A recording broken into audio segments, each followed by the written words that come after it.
Welcome back, everybody. This Week in America on the Blue Funk Broadcasting Radio Network. Great to have you with us on the program today. On our website, thisweekinamerica.us, information on our guest on the program. As mentioned before, this is going to be fun for the next 20 minutes here, talking about personal transformation. Clint Arther is our guest on the program, author, entrepreneur, the author of the book, and this is an excellent book called The Greatest Book of All Time, Personal Transformation. You're going to learn a lot during the course of the program. Clint, welcome to the program. Great to have you with us.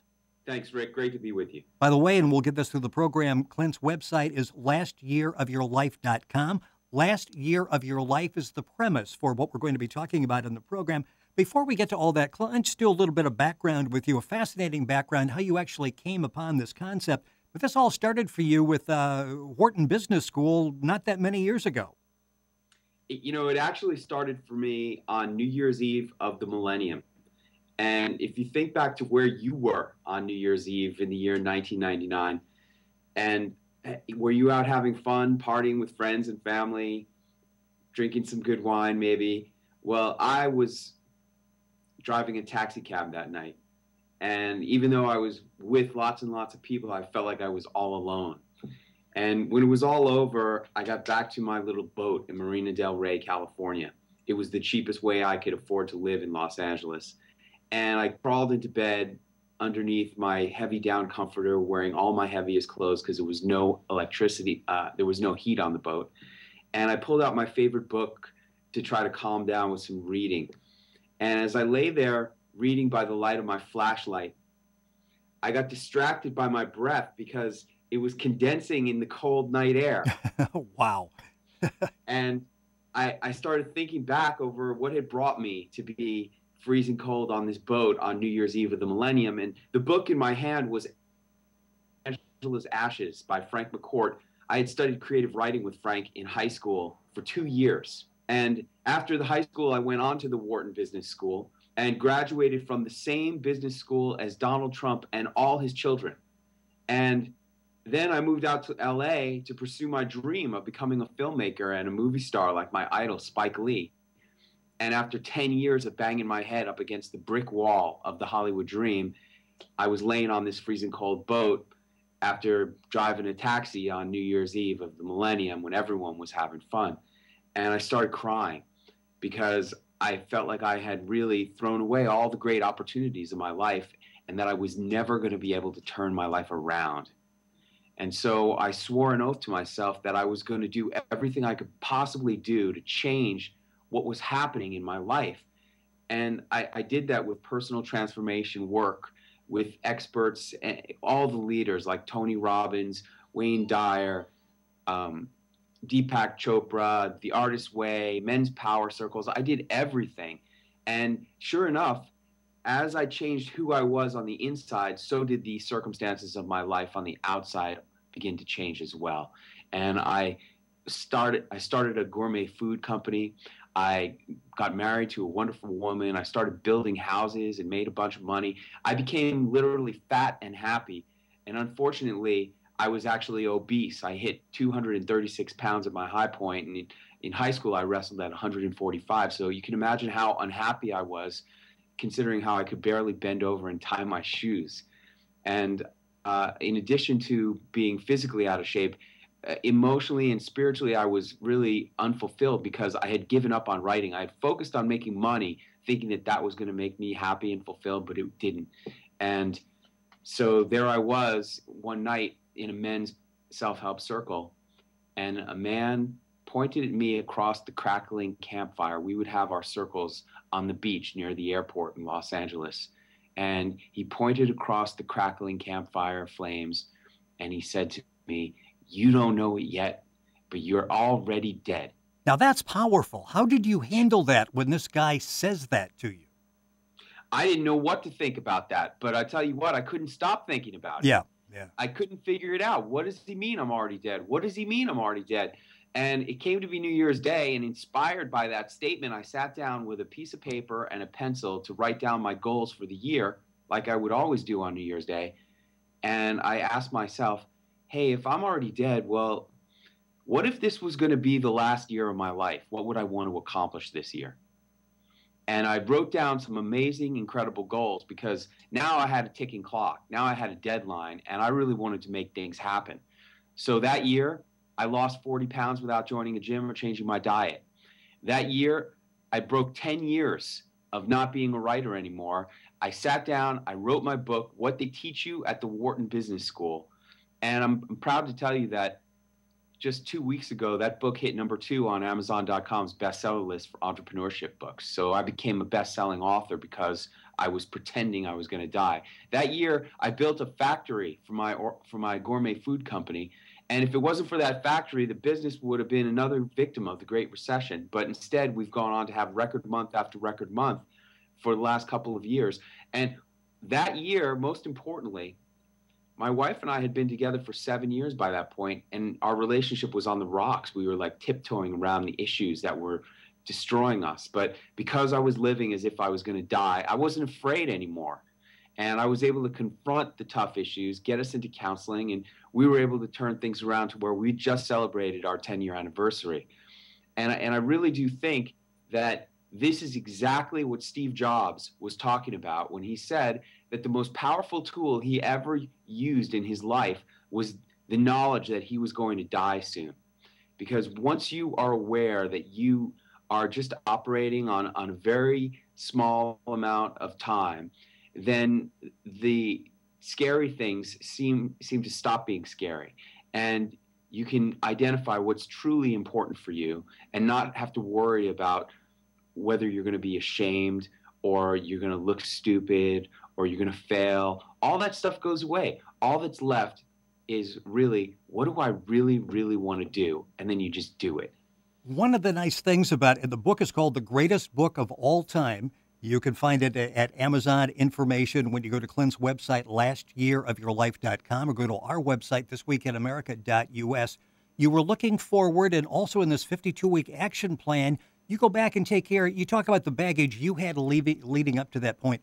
We all have that baggage that's dragging us down, whether we know it or not. And you go back and you deal with that. It's 52 weeks. You can start at any time. You go through and deal with all of these different issues going forward. One of the neat things about it is you've got audio clips that you use. You've got video clips that you use. It's not just dry, boring reading. You've got an action plan in each chapter. And I want to talk about some of the chapters that jump out at me as I'm reading that and really turned your life around and helped it certainly in the beginning. The 5th week, create inner peace by forgiving yourself every morning. And I know that was important to you and has to be, when we think about it, important to all of us to get rid of that baggage that we're carrying around. We all have a backstory. Some people know it, some don't know it. We don't share it with them.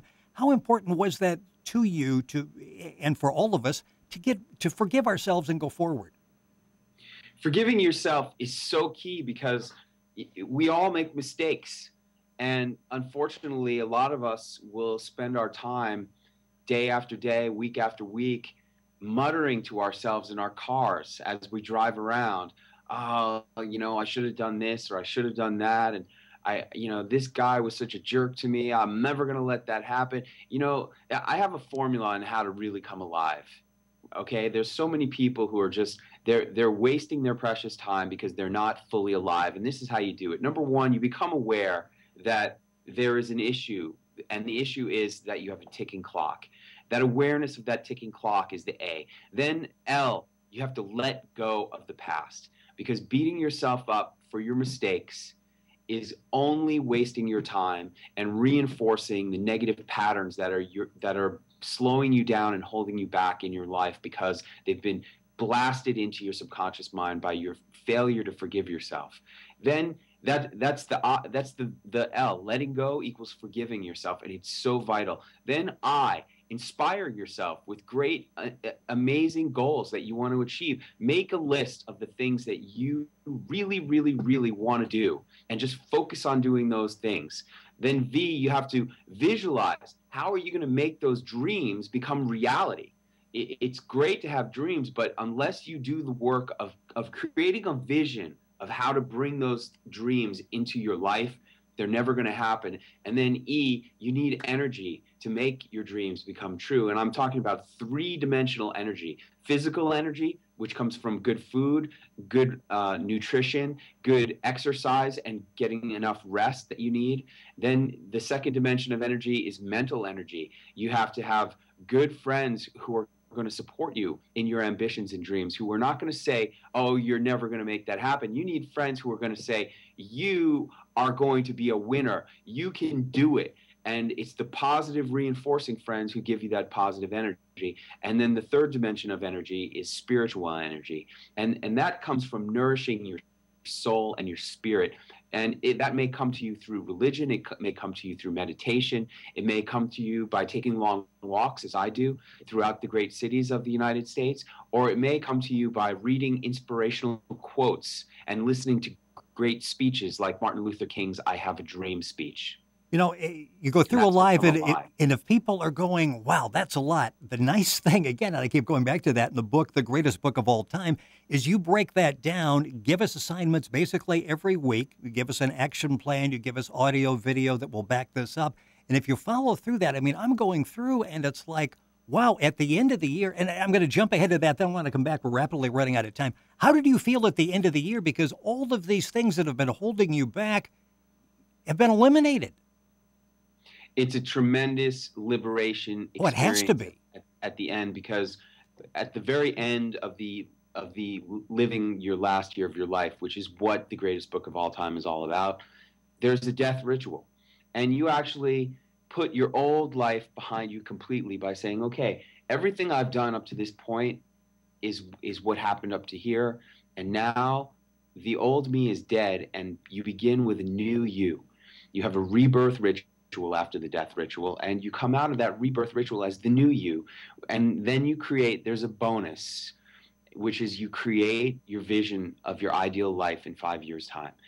And you will see how much amazing productivity you can have and how much you can accomplish in 1 year when you're really focused and you're really stretching yourself to grow and step out of your comfort zone and become a great leader, become a great speaker, become a better friend, become a better person, become a better spouse or parent. All of these things help you to become so much more than when you began the experience. And all of that can happen in 1 year, and then you'll be able to realize that there's practically nothing you cannot accomplish in 5 years' time, and that becomes your new goal after the last year of your life. You're listening to This Week in America, our website, thisweekinamerica.us. Our guest on the program is Clint Arther. His book is The Greatest Book of All Time. You can get information on that at Amazon. You can go to his website, lastyearofyourlife.com. You can go to our website, link on, and get all the information on Clint's book. Just a couple minutes left in the program. It goes by way too quickly. You know, as I look through this, you talk one of the chapters you talk about clutter. And I know it's something that's really important that you talk about in a lot of the discussions that you give. And you basically say every piece of clutter is like a psychic tentacle holding us back. And clutter, I'm thinking of stuff in, got the garage and we've got stuff in the office we've got to get rid of as well. But, emotional clutter as well. How important is it to declutter? You have to get rid of these psychic tentacles because they are holding you back from accomplishing your goal. It's the little tiny things in life that determine champions and losers. And you don't want to have anything holding you back from becoming a champion. And if you have just the slightest little bit of hesitation or doubt, that can make all the difference between winning and losing. So these psychic tentacles, when you have a pile of unopened mail on your desk, you know all those envelopes, you know all the bills that are in there, you know what's got to be done, and it's just procrastination. And procrastination is a killer. It is a killer of your time. It's a killer of your spirit. It's a killer of your own success. The problem is that you can't lie to yourself.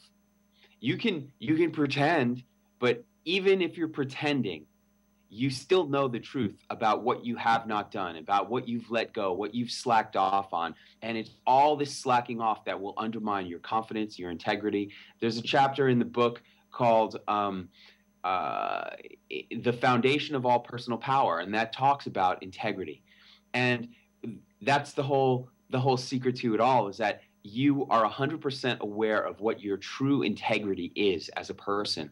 And when you don't believe in your own integrity, it undermines everything you do. And all that clutter undermines your integrity because you know you've been putting off what you need to do. And what you need to do is take care of your responsibilities. And when you're just letting clutter accumulate, you're not taking care of those responsibilities. So that's why you got to bust the clutter, get your life in order, do the things you know you need to do, because in the end, you're the only person that really has an invested stake in your own life and in your own happiness and your own success. And if you're not willing to do the work to make yourself happy, who's going to do it for you? You cannot pay somebody to walk the mile in your shoes. You have to walk that mile. The book is called The Greatest Book of All Time. You'll find information at Amazon. You'll find information at Clint's website. Clint Arther has been our guest on the program, author, entrepreneur. We will have him back, much more to talk about.